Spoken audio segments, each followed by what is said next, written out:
lot of you guys like to travel and see cool places, or at least we want to. So today we are going to explore Rome and reveal some of its artistic secrets. So there's many different styles of art that can be seen in Rome, and the art styles that can be seen in Rome today date back to 509 BC, and they make for some incredible tourist sites. Okay, so we've studied this topic extensively for the past 3 weeks, and Rome has actually been a leading ambassador for the various forms of art that they've created. And today we're going to be going through 4 types of art, and those 4 types are sculpting, architecture, theater, and paintings. So the first one is sculpturing. Sculpturing in Rome was actually very similar to the Greeks, except that the Romans were more centralized around the idea of realism. And unlike the Greeks who sculpted using precious metals or glass, many of the Roman sculptures are actually made out of marble. So the first example I have over there is the Column of Marcus Aurelius, which was built in honor of Emperor Marcus Aurelius, who reigned from 161 AD to 180 AD. And according to Ancient Pages 2017, he was one of Rome's most respected emperors.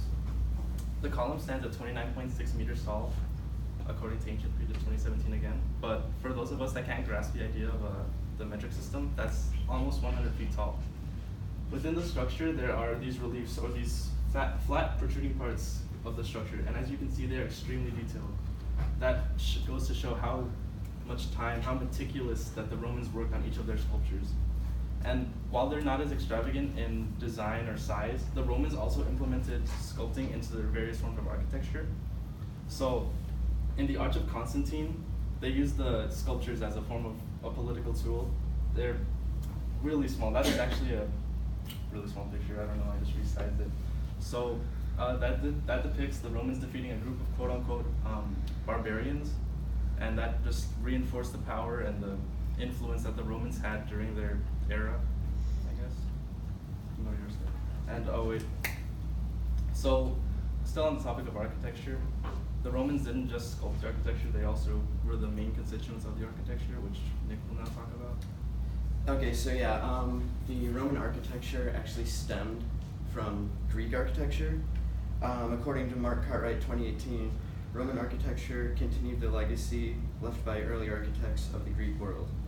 So, although Roman architecture was inspired by the Greeks, the Romans were known for their unique and incredible innovation. They introduced new construction methods, as well as new building materials, and also built up a lot of newly designed structures. So the primary difference that Roman architecture had versus the Greek architecture was that they included a lot more of decorative elements, and you can see that in this picture of the Pantheon, specifically the Tuscan columns. And those were unique to Rome because of, one, their monolithic design, meaning that they're made from just one solid piece, and then also the fact that they don't serve any structural purpose, they're simply to be decorative. And then also, just as marble was used for making sculptures, they also introduced marble blocks for building different structures.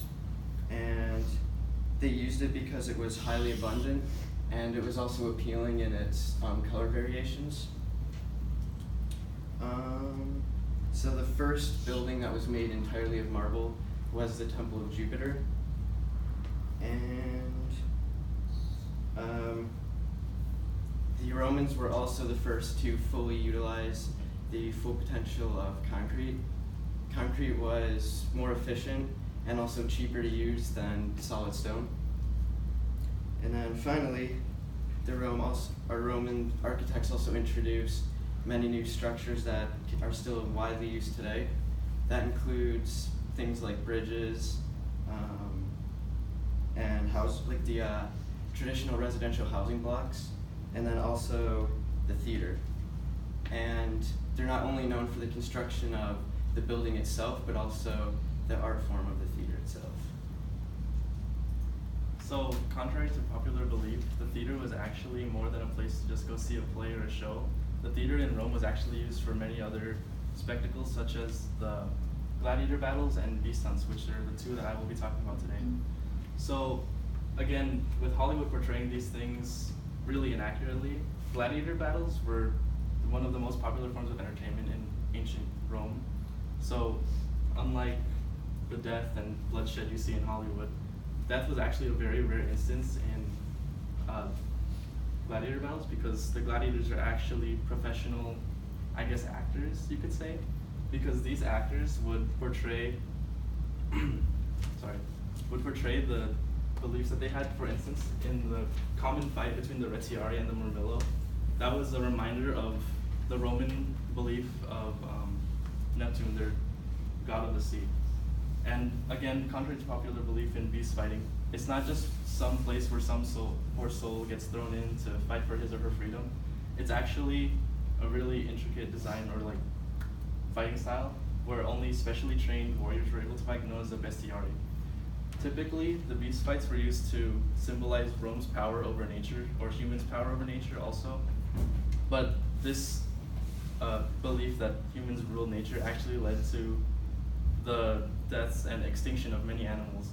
For instance, the northern African elephant went extinct, and the auroch. According to KID 2012, the auroch is an ancient ancestor of oxen or cows, modern day oxen or cows. And however, many of these are not really depicted in paintings in Rome. These are just modern renditions of beast fights and gladiator battles, but many of Rome's paintings did depict many of their ideas that they loved, which Nick will now talk about. Okay, so the final style of Roman art that we'll talk about is painting, and Roman literature reveals that there were many different styles of painting in Rome, but the primary style that can still be seen today is wall painting, and that's because most of the other styles were lost over time. That included painting on like wood and ivory, and those different styles were not preserved, so really the only one that we can see today is the wall paintings.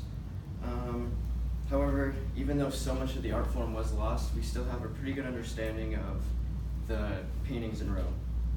So according to the Department of Greek and Roman Art 2004, art historians and archaeologists describe the development of Roman paintings in 4 styles. So I'll go over these 4 styles, and they're mainly focused on wall paintings.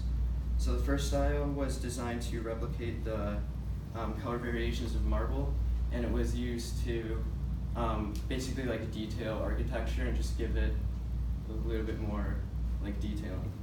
The second style was a type of shading on plaster, and that was used for just visual appeal and like making, I know a lot of them would resemble like visual illusions. The third style was a little bit more complex, and it aimed at being decorative.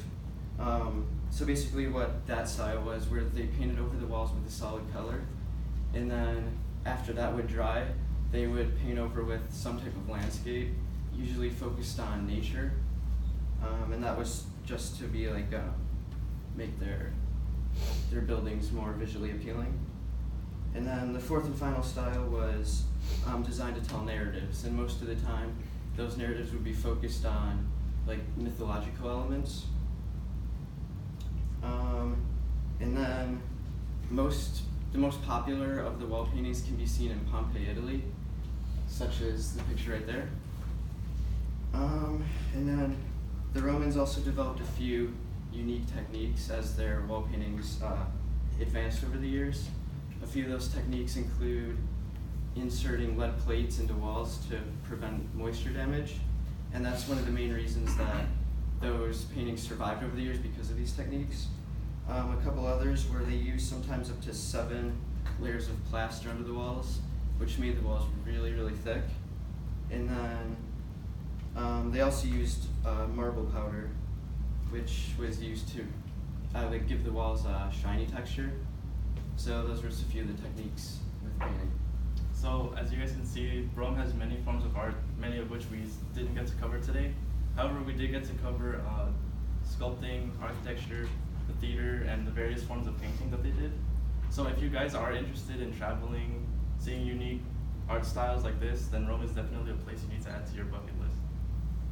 That's it.